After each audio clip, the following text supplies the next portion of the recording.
So hello সবাইকে, welcome to ডোনাস blog. চলে এলাম দোকান পুজোর দিনে। তো দোকান পুজো এখানে অলরেডি দোকান সাজানো হয়ে গেছে, আর পুজোও কিন্তু কমপ্লিট। আমি ভিডিও ক্লিপ নিতে পারিনি, কেননা রান্নায় ব্যস্ত ছিলাম। এই ক্লিপগুলো নিয়েছে আমার দিদির মেয়ে, তো ওকে বললাম একটু ভিডিও করে নিয়ে আয়। তো তারপরে দেখো, এগুলো আমরা আগের দিন প্যাকেট করে নিয়েছিলাম, আর এখানে অনেক প্যাকেট আছে, প্রায় 500-র ওপরে প্যাকেট আমরা করেছিলাম। পুজো দেওয়ার পর দিদির শাশুড়ি মা ওরা সবাই খেতে বসেছে, আর আমি এদিকে রান্নায় ব্যস্ত। এদিকে করছিলাম চাটনিটা করে নিচ্ছিলাম ছোটো কড়াইতে, আর অন্যদিকে বড় ওভেনে ভাত আরও যা যা রান্না করেছিলাম সেগুলো সব করে নিয়েছি। এদিকে হয়ে গেছে আলু পটল ডাল। আর আজকের দিনে কিন্তু পুরো নিরামিষ, কেননা আজকে পুজোর দিনে আমিষ খাই না। আর এদিকে তৈরি হচ্ছিল পনির, একটু আলু ছিল।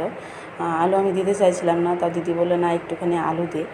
তো পনির মশলাটাও আমি বানিয়ে নিয়েছি। পনির মশলাতে বেসিক্যালি আলু পড়ে না, তো সেক্ষেত্রে আমরা তো বাঙালি আলু খুব খেতে ভালোবাসি, সেক্ষেত্রে একটু আলু দিয়েছিলাম। আর একদম লাস্টে করেছিলাম ভাতটা।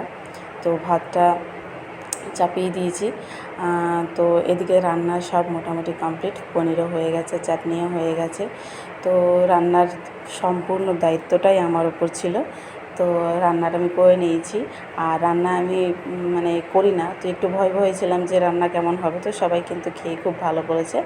তারপর চলে গেলাম বিকেলে সবাইকে টিফিনে দেওয়া হচ্ছিলো একটা করে সিঙ্গারা, একটা করে মিষ্টি, আর মিষ্টির প্যাকেট আর ক্যালেন্ডার তো ছিলই, আর ছিল স্প্রাইট। তো এগুলো সবাইকে দিচ্ছিলাম। এই দিনটা কিন্তু আমরা ভীষণভাবে মজা করি, অনেক অনেক অনেক মজা করি। এদিকে ভাই ক্যাশ কাউন্টারে বসেছিল, ও লিখছিল, টাকা নিচ্ছিল, আর আমি রাখছিলাম, আর টিফিনগুলোও দিচ্ছিলাম। আর আরও অনেকেই ছিল, সবাই এখন এসে পারেনি, তো সবাই মিলে দিচ্ছে। আর এই ক্লিপগুলোও কিন্তু নিয়েছে আমার দিদির মেয়ে, ও ছিল বলে তো এই ক্লিপগুলো একটু নিতে পেরেছি, কারণ আমার একদমই টাইম হয়নি। তো সেক্ষেত্রে এখানে অনেক টাইম হয়ে গেছে, একদম লাস্টের দিকে চলে এসেছি।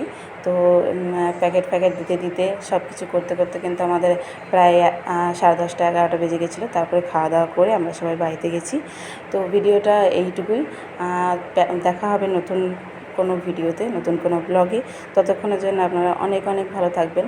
আর চ্যানেলে নতুন হয়ে থাকলে চ্যানেলটা একটু সাবস্ক্রাইব করে দেবেন, আর পাশে থাকা বেল আইকন অবশ্যই ক্লিক করবেন। তো অনেক দিন পর ভিডিও আসলো। সো টাটা, ভালো থাকবেন সবাই।